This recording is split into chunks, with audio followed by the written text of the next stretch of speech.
Alright guys, we're back today.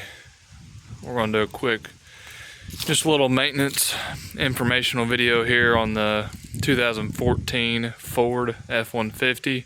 Should be the same for anything from 2009 to 2014, but we're not going to do a video on lights or nothing today. It's going to be actually a problem that I had. You can see the battery over here has gone out of the truck. I thought I had a battery issue.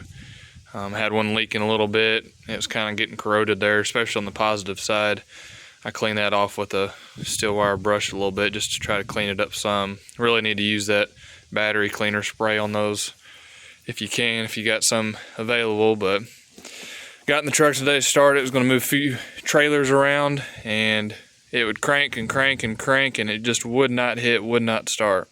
So I was pretty bummed. So I'm like, man, maybe, surely it's not the battery, you know, it was cranking just fine, all that, just would not hit. So I actually Googled it real quick and it worked, I guess. So we'll see how long it works, but I'll show you right here. I'll lay it down, but that is a 20 amp, the little short, it's kind of got the fuses on the side there, but a little 20 amp fuse.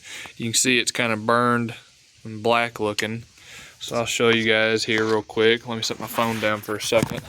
But I'll show you guys here what it was. A little 50-cent fuse made the truck not start. So, but right here, right there, that 20 amp fuse, I think it's the only one of the two only 20 amp fuses in the box. There's the other one down here, number 76. That has something to do with the spark plugs and solenoids and stuff. But this one right here should be, you can look up here on the top, number 27.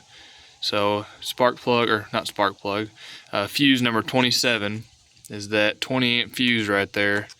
And that is what the old one that come out looked like. And that's all the problem was. I actually had another battery on here. I went and charged that one just because I cranked it for a little bit, so I got it on the charger. But I put a deep cycle on here just to see if it would start.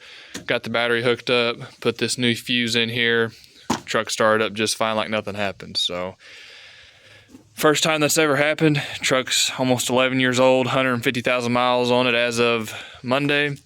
So we will see how long this lasts, and hopefully it doesn't happen again. But if it does, I've got some extra, some of them on hand now in the truck. So just make sure you get the right fuse that goes back in there for 50 cents or $1. You might throw some in your truck just to have, so you don't get stranded at Wal-Mart or at the store getting groceries or something. So stay tuned, guys. Maybe we'll have some other light videos or something come up here in the next few weeks.